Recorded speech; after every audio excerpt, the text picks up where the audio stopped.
해제 시중 해제날 대중에게 보임이라. 만약 이 일을 이야기할진된 여기에는 높은 것도 없고 낮은 것도 없고 늙은이도 없고 젊은이도 없으며 남자도 없고 여자도 없으며 이 끝도 없고 날카로움도 없고 둔한도 없음이니라. 이 일 여기에서는 모두가 다 끊어진다. 그러기 때문에 우리 세존이 저 정각산 앞에 나벌 8일 밤에 명성을 보시고 도를 깨달으시고 이에 말씀하사되 기특하도다 일체 중생이요 모두가 다 열애의 지혜덕상이 있다 하셨다. 그 다음에 또 화엄경에 부처님이 말씀하시기를 마음과 부처와 및 중생이 이 셋이 차별이 없다 또 말씀하시고 또 금강경에 또 이르되 이 법이 평등해서 고하가 없다 하셨으니 부처님은 이렇게 차별이 없다 하셨다 입니다. 분명히 부처님은 모든 게 차별이 없다 그러셨는데 이미 차별이 없고 또한 높고 낮고가 없다고 하면은 저 위에 우리 조상들부터 위로 쫓아 부처님 조사님 고금의 선지식 내지 천하의 노화상 선지식들이 개합하시고 또 징덕하셨고 또 어떤 이는 부처님은 6년 하셨다고 하고 어떤 지식 또 고봉원묘 선사 같은 이 3년에 마쳤다고 하고 어떤 이는 일주일에 마쳤다고 하고 또 어떤 이는 20년 30년이 걸렸다고 하는 더딤이 있고 속함이 빠름이 있으며 어려움이 있고 그 공부 도중에 가진 고생을 하신 분도 있고 또 쉽게 공부를 이루신 분들이 있는 것은 왜 그러느냐? 부처님은 여기 모든 존비, 노소, 남녀, 이둔 여기 없다 그러셨는데 왜 이런 차별이 벌어져 있느냐? 필경이 어떠한고? 비유하자면 모든 사람이 여기에 있어서 각각 이낮 가을이다. 각각 자기의 소임, 각각 자기의 일이 있다. 그러다가 문득 하루날에 빛을 돌이키고 비침을 돌이켜서 근원에 돌아가게 되는 건 고향 생각한다 이거죠. 모두 각각 서울에 있는 사람들이 서울 태생도 있겠지만은 또 지방에 있는 사람도 있으면서 명절 때든지 고향으로 돌아가려고 생각을 내본다.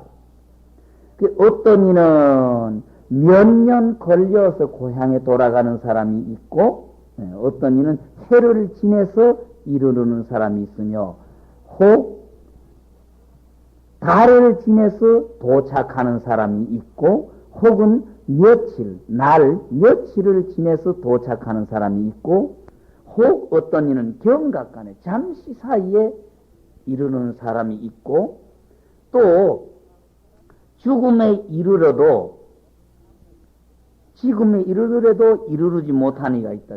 죽도록 가봐야 고향에 도착 못하고 많은 사람이 있다. 이거는 대개 지부를 여임이 집 떠난 거리가 멀고 가까움이 다름이 있는 까닭이다. 지부를 떠난 거리하고 귀신이 돼도 고향에 못 가는 예가 있는 것 같아요. 귀신이 돼도 고향에 못 가는 지금 저 충청남도 그 서산군 해미면에 가면은 어떤 보사님 한 분이 계시는데 시어머니가 돌아가시가지고 5년 만에 시어머니가 꿈에 와서 내가 너를 도와주려고 왔으니까 나를 받아들이라 이 말이에요.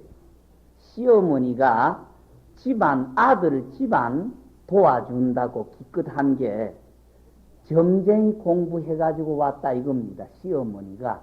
그래가지고 며느리에게 나를 받아들이라. 네가 신풀이를 해서 내 신을 받아라. 그래가지고 네가 점을 해먹고 살면은 너덕택으로 내 아들 집안이 돈도 벌고 좋을 것 아니냐 이거예요. 근데 며느리 되는 사람이 어머니가 아무리 우리를 위해서 해주셨다 하지만 나는 그거는 싫습니다. 어머니를 받아들일 수가 없습니다. 죄송하지만 어머니를 내가 받아들일 수 없다. 나는 점쟁이 싫다 이거죠. 신 받아들이는 거. 아무리 시어머니가 왔지만 신 받아들이가지고 신풀이해서 점쟁이 되는 거 싫다고 며느리가 거절을 했어. 그러니까 그 시어머니가 내가 너를 위해서 5년 동안 고생을 해가지고 이렇게 왔는데 네가 나를 거절을 하니까 꼽을 고생을 더 해야 될 거다. 5년 나는 고생했는데 너는 10년을 고생을 할 거다. 그렇게 예언하고 나서 시어머니가 가버렸는데 이 며느리가 그때부터 시작해서 허리가 아프고 온몸이 허리를 아파가지고 몸뚱어리는 못 움직여. 10년 동안 그렇게 고생해야 된다는 이야기입니다. 10년 동안 그렇게 고생해야 됐는데 가정주부가 허리를 못 쓰고 못 일어나니 어떻게 해요? 한참 심할 때에는 그 자리에서 돌아 눕지도 움직이지도 못하고 곁에 사람이 손을 대가지고 움직여 줄 수도 없는 그런 극한 상황까지 왔었어요.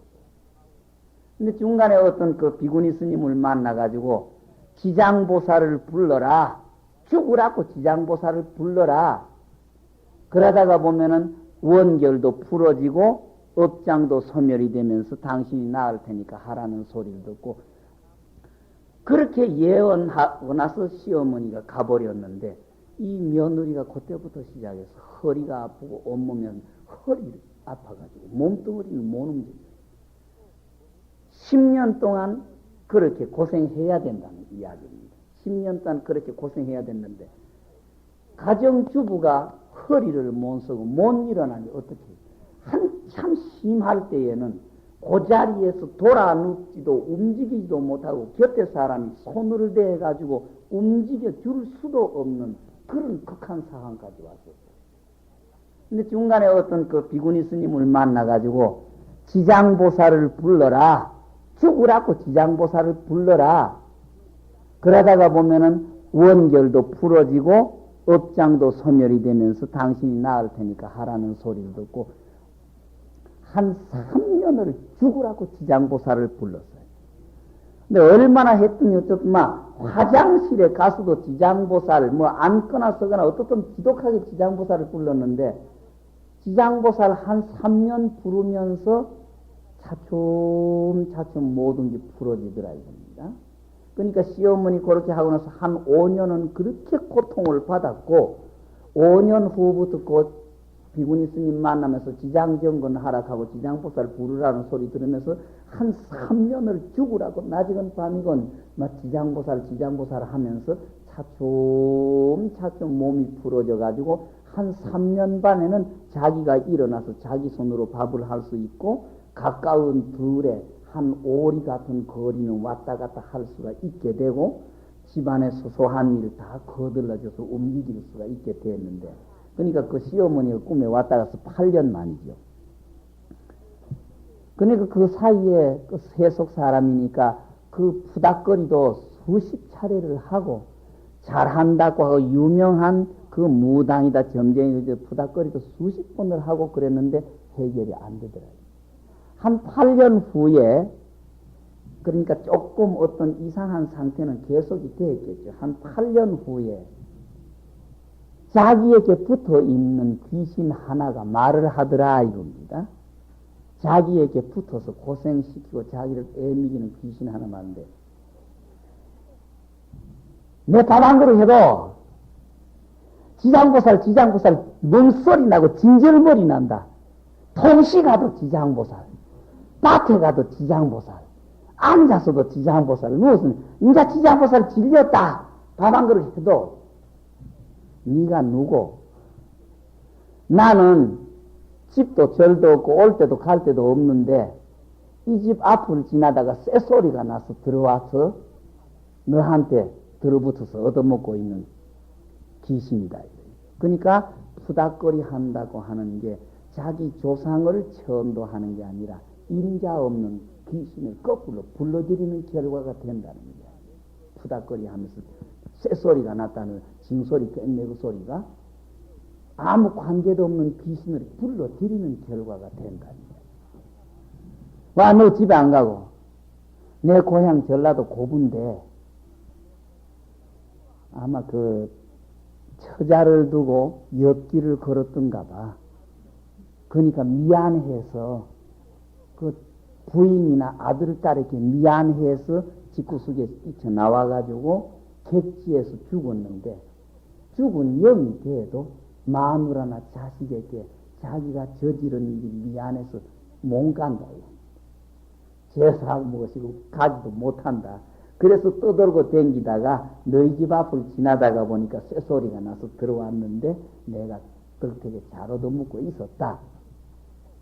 근데 인자 지장보살에 질려서 가야 되겠으니까 밥 한 상 해내라. 이거 밥 한 상 해내라. 그러니까 절에 가서 해줄게. 절 싫다. 절 싫다. 너희 집에서 해라. 밥 먹으면 갈래. 밥 해주면 내가 간다. 인자 지장보살 몸소리가 나서도 간다 하더라고요. 예, 그런 괴상한 일도 있어요. 지금 해미에 그 노인이 있습니다. 예, 지금은 거의 기한이 자기 시어머니가 이야기한 10년이라는 시간도 넘어가고 중간에 그 지장보살, 지금도 지장정언을 그렇게 애를 씁니다. 지장보살을 부르고 사는데 무식하니까 경 같은 건 못 이루고 죽으나 사나 지장보살을 하는데 그 시어머니 때문에 큰 고통을 겪다가 5년까지는 막 절도 모르고 하다가 결국 푸닥거리만 자꾸 한 거지. 뭐 1년에도 몇십짜리 푸닥거리를 하고 그렇게 하다가 그 스님에게 지장정건을 배워가지고 하면서 한 3년 후에는 기동을 하고 가까운 자리, 한 10리에는 장에도 왔다 갔다 할 수 있었는데 그런 현상이 벌어지더라 이겁니다. 그러니까 집을 떠나간다. 집을 떠나가는데 가깝고 멀고 일에 차이가 있다고 하듯이 영원히 귀신이 돼도 집에 못 들어가는 그런 귀신도 있는 것 같아요. 그러니까 귀신이 돼도 조금 양심은 남았는가 보죠. 그러니까 몸뚱어리 있을 때 저지른 그 미안함 때문에 죽은 다음에도 처자에게 돌아가지를 못하고 객리에서 도돌아댕긴다. 그래서 옛날 어른들은 꼭 제사 때 거리상이라는 걸 꼭 차리시죠. 거리상이다. 유주무주 임자 없이 길거리에 떠돌아댕기는 귀신이 먹을 수 있는 상을 꼭 차린다고 해서 방 안에 부모와 조상의 제사를 지내면서 마당에는 거리상이라고 해서 몇 사람이 먹을 수 있는 숟가락에 이렇게 걸쳐놓고 음식을 꼭 한 상을 차리죠. 또 요즘 젊은이들은 그걸 몰라도 남하는 노스님네가 계시는 절에서는 보면은 방에 시식상 외에 마루 끝에든지 상 하나 간단하게 차려다 놓지요. 여기 거리상이다 그러죠. 거리상. 떠돌고 댕기는 그날 밤에 청을 받은 영 외의 귀신이 먹으라고 하는 상. 일리가 있는 것 같아요. 네. 근데 이런 걸 생각하다가 보면은 옴짝달싹도 못하는데 어떤 스님네는 대범하게 생각하시고 너무 한쪽으로 기울어진 쪽으로는 가다가 보면은 내 공부가 무엇이 할 수도 없지요. 예. 집을 여인 것이 멀고 가까움이 다름이 있다. 그것 때문에 그런 귀신 생각이 나서 조금 말씀드려봤습니다. 그러니까 집을 떠난 지가 멀고 가깝고 사정이 조금씩 다름으로 해서 집에 돌아가는 시간이 빠르고 더디고가 있다. 이르름에 느리고 빠르고 어렵고 쉬운 다름이 있음이니라. 그와 같아서 공부를 지어 나아가면서 빨리 이루시는 분, 또 쉽게 공부를 이루시는 분, 어렵게 공부를 이루시고 또 오랜 시간 고생을 하시는 이런 분들은 모두 다 우리의 업장, 우리의 그 중간에 만들어 놓은 인연들, 이런 여러 가지 때문에 그렇게 된다. 또 내 발심, 내 노력, 이런 것 때문에 빨리 되고 더디게 되고 쉽게 되고 어렵게 되는 예가 있다. 그러나 비록 이와 같지만 이와 같으나 중간에 그 사이에 어떤 인학 한자는 가업에 가히 돌아갈 것도 없고 선도도 가히 배울 것이 없고 생사도 가히 해탈할 것이 없으며 열반도 가히 증득할 것이 없는 이런 사람이 있다. 이런 사람이 있다. 날이 맞도록 등등 이문하고 이문등등 하나니 날이 맞도록 마음 시원하게 살 뿐 아무것도 없는 사람이 있으니 만약 또한 점검해서 얻어내면은 이런 차원을 체득하면은 석가나 미륵님이 너와 더불어 너를 위해서 너와 더불어지만은 너를 위해서 병을 끌고 바루를 잡더라도 석가님이나 미륵님이 와서 내 시봉을 해주더라도 이 말입니다. 시자 노릇을 하고 시봉을 해주더라도 또한 분후회가 되지 않거니와 이런 차원에 도착하면은 그렇다 이거죠. 그러나 진실을 혹 그렇지 못할진된 하시고 법문보다는 행동으로 불자로 선상을 두 분을 내리치시고 화를 두 분을 하시고 말씀하시기를 만약 제방에 이르거든 간절히 그릇 들음을 끓일지어다 곳곳에 가거들랑 잘못하지 말아라 실수하지 말아라. 그죠?